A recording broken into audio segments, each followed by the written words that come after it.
So hello, আজকের পার্টে হচ্ছে আমরা দেখব যে কিভাবে আমরা একটা প্রোগ্রাম লিখতে পারি। সো প্রোগ্রাম লিখে প্রোগ্রামটিকে পিএলসিতে আমরা ফিজিক্যালি ডাউনলোড করব, আমরা ল্যাচ এবং উইদাউট ল্যাচ এবং চাইলে একটি টাইমার ইউজ করে আমরা হচ্ছে এটার সাথে ইন্টারফেস দেখতে পারি আমাদের ফিজিক্যাল লোড। তো সর্বপ্রথম আমরা লাস্ট পার্টে দেখেছিলাম যে আমরা কিভাবে আমরা সিপিইউটাকে সিলেক্ট করব।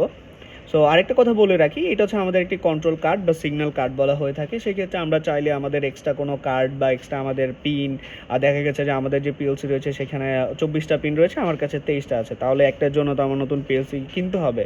বিষয়টা এরকম না, আমরা চাইলে এখানে আবার সিগন্যাল বোর্ড ইউজ করতে পারি, সেটাকে সংক্ষেপে এসবি দিয়ে প্রকাশ করা হয়। সো আমরা নেক্সট কোনো একটা সেশন এটা দেখে নিব। তো আপাতত আজকের সেশনে আমরা হচ্ছে কীভাবে একটি প্রোগ্রাম ব্লক ক্রিয়েট করে সেটা আমরা দেখব। সো আমরা এখান থেকে প্রোগ্রাম ব্লক থেকে আমরা মেইন ওবিবিতে চলে যাব এবং এখানে ডাবল ক্লিক করে আমরা একটা ব্ল্যাঙ্ক পেজ নিয়ে আসবো।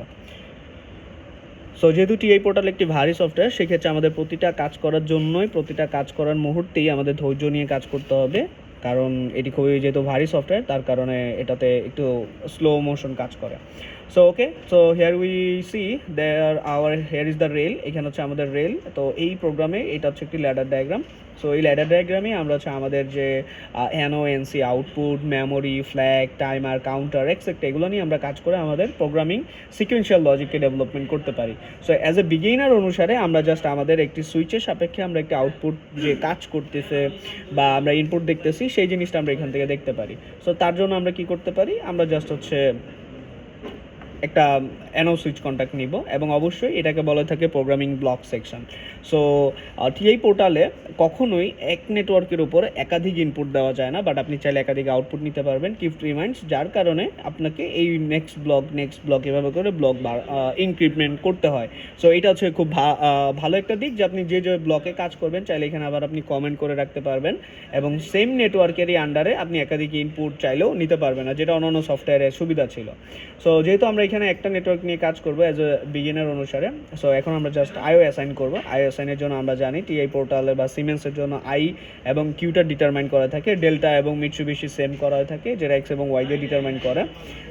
সো এলএস পি দিয়ে ডিটারমাইন করে। তো যেহেতু আমাদের এখানে সিমেন্সের পিএলসিটা রয়েছে, সেক্ষেত্রে আমরা আই দিয়ে এটাকে কনফিগার করবো। আমরা জাস্ট প্রথম ইনপুটটাই নিব, তাহলে আই 0.0 বাই 0.1 নিতে পারি।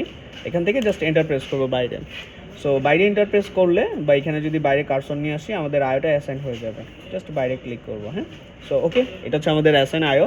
সো যেহেতু আমরা একটা ইনপুট নিয়েছি, আমরা লাস্ট ক্লাসে দেখেছি, তো এখানে আমরা জাস্ট হচ্ছে একটা আউটপুটও নিব। সো এই আউটপুটটা জাস্ট এখান থেকে ধরে নিয়ে আসলেই আউটপুটটা দেখা যাবে। তো আউটপুটটাকে আমরা বললাম যে কিউ দিয়ে ডিটারমাইন করা হয়ে থাকে, তো সুতরাং এখানে আমরা সেম আউটপুটটাকেও Q0.1 দিতে পারি, Q0.1। সো এখানে একটু বলে রাখি যে এখানে 0.1ই বা কেন, এখানে যেহেতু আমরা জানি যে এটা হচ্ছে বাইনারি বিটটাকে মেনটেন করে, দ্যাট মিনস 0 to 8 অর্থাৎ 8 বিটে 1 বাইট। তো 0 to 7 হচ্ছে 8টা বিট, তো দ্যাট দ্য মিন 8 বিটে 1 বাইট। তো এরকম করে স্লটিং করে কাজ করে। ডেল্টা হলে সেটা অক্টাতে কাজ করতো। ওকে, সো যার কারণে এটাতে আমাদের এইভাবে নাম্বার অ্যাসাইন করা হয়।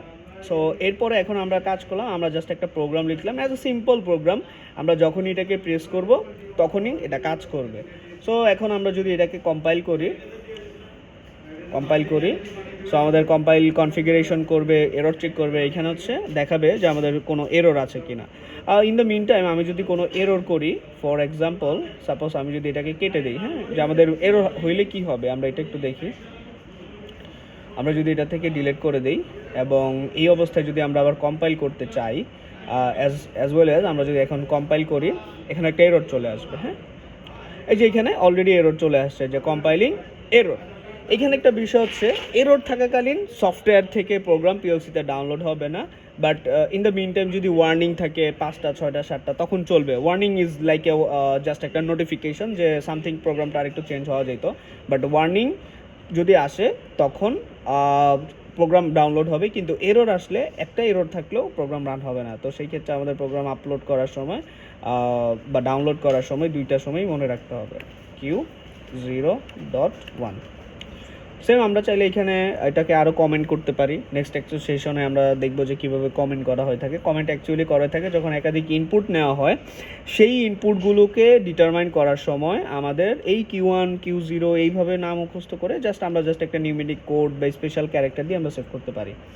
সো এই ক্ষেত্রে আমরা যদি এটাকে কম্পাইল করি, সেম আমরা জানি যে এখানে আমাদের কম্পাইলারটা 0 আসবে, কারণ আমরা জানি যে আমাদের এতটুকু কনফিডেন্স আছে যে এই প্রোগ্রামে ভুল হওয়ার কোনো কিছু নেই। সো যাই হোক, এখানে আমাদের কম্পাইল শেষ। এখন আমরা এখান থেকে চাইলে অন্য আরেকভাবে কম্পাইল করা যেতে পারে, তো ওইটা থেকে আমরা জাস্ট এখান থেকে ডাউনলোড করে নিই। তো জাস্ট এখান থেকে যদি আমরা ডাউনলোডটা করি, অবশ্যই আমাদের হচ্ছে পিসির সাথে পিএলসির ইন্টারনেট কেবল বা প্রফিনেট কেবলটা আমাদের কানেক্ট থাকতে হবে। তো এই যে এখানে কনসিস্টেন্সি ডাউনলোড দেখাচ্ছে, হোয়াট এভার, যেহেতু আগে ছিল স্টপ, এখন আসবে এইটা, পরে আসতে পারে ডিলেট অল। যাই হোক, আমরা এখান থেকে জাস্ট লোডটা দিয়ে দিব। এইটা কেন লোড নিয়ে নিচ্ছে, কারণ প্রথমেই আমরা পিএলসির সাথে পিসি2 কমিউনিকেশন করে নিয়েছি। সো আমি যদি এখন প্রথম হচ্ছে কোড লিখতাম বা প্রোগ্রামিং করতাম, ব্লক করতাম, সেই ক্ষেত্রে কিন্তু আমাকে সেম আবার ওই জিনিসটাই করে নিতে হতো। ওকে, সো এখানে আমি যদি একটু বড় করি, দেখা যাবে যে আমার প্রোগ্রামটা সাকসেসফুলি হয়েছে কিনা। আমি একটু দেখাচ্ছি। ওকে, the loading compiling 00 the main was loaded successfully. So এখানে যদি ইরর আসে, তার মানে তখন পিএলসিতে প্রোগ্রাম যায় নেই, তখন হচ্ছে আমাকে আবার রিক্যাপ করতে হবে কোথায় আমার প্রবলেম ছিল, এটাকে আমাকে আইডেন্টিফাই করে নিতে হবে। তো অ্যাজ ওয়েল অ্যাজ আমি যেহেতু এখান থেকে দেখতে পাইলাম যে আমার সাকসেসফুলি হয়েছে, সো সুতরাং এখন আমি জাস্ট এটাকে সিমুলেশন করব। ওকে, তো সিমুলেশন বলতে কি, আমি চাইলে আমার এই পিএলসিটা কাজ করতেছে কিনা এটা ওয়ান কাইন্ডস অফ সিমুলেটিংয়ের মাধ্যমে ডিটারমাইন করতে পারি, দেখতে পারি কোন পিনটা কাজ করতেছে, কোনটা কাজ করতেছে না। তো তার জন্য আমার এইখান থেকে মনিটরিংকে নিয়ে আসতে হবে। তো আমি এখান থেকে যদি মনিটরিং করি, সো আমার পুরো ল্যাডার ডায়াগ্রামটা চলে আসবে মনিটরিং মোডে। সো সেম একই, আমাদের একটু সময় লাগবে ওপেন হতে। ওকে, ওপেন হয়েছে। সো এখন আমরা এটাতে যদি দেখি, জাস্ট একটু ড্রপ ডাউন দিয়ে নিচে নামিয়ে দিই। এই যে আমরা জানি আমাদের যে নেটওয়ার্ক থাকে বা ল্যাডার থাকে, আমাদের বাঁ দিকে থাকে পাওয়ার রেল এবং ডান দিকে থাকে গ্রাউন্ড রেল। তো এখন এখানে যেহেতু আমার পাওয়ার রেল চলে আসছে, এখন আমরা যদি ইনপুট দেই, এবার আমরা যেহেতু 1 এবং 1-এ কানেক্ট করেছি, আমরা জাস্ট 1 আর 1-এ কানেক্ট করে দিব। একটু যদি আমি ক্যামেরাটা এখানে আনতে বলি, এই হচ্ছে আমার 1 নাম্বার এবং এই হচ্ছে আমার 1 নাম্বার আউটপুট। তো আমি যদি ইনপুট দেই, আমার ইনপুট অনুসারে কাজ করতেছে। আমি ইনপুট যদি দেই, ইনপুট যতক্ষণ ধরে রাখবো আমার আউটপুটও ততক্ষণ চলে থাকবে। ইভেন আমি যদি মনিটরও দেখাই যে আমি যতক্ষণ ধরে রাখছি ঠিক ততক্ষণই আউটপুটটা দেখাচ্ছে। আমি যদি একটু মনিটরে দেখাই যে এখন আমার হচ্ছে 0, যদি হাই করি আউটপুট আমার হাই হচ্ছে, আউটপুটটা হাই হচ্ছে। আমি যদি এখন ছেড়ে দিই আউটপুট 0, এখন যদি আবার প্রেস করি আউটপুট হাই হয়ে গিয়েছে। সো এই ছিল আমাদের একটি বেসিক প্রোগ্রাম। সো এই প্রোগ্রামটাই আমরা একটু পর ল্যাচ করে দেখাই দিব কিভাবে ল্যাচিং করতে হয়, কিভাবে ল্যাচ ছাড়া আউটপুটের কি আর ল্যাচ দিয়ে কি, দুইটা আমরা ডিটারমাইন করতে পারবো।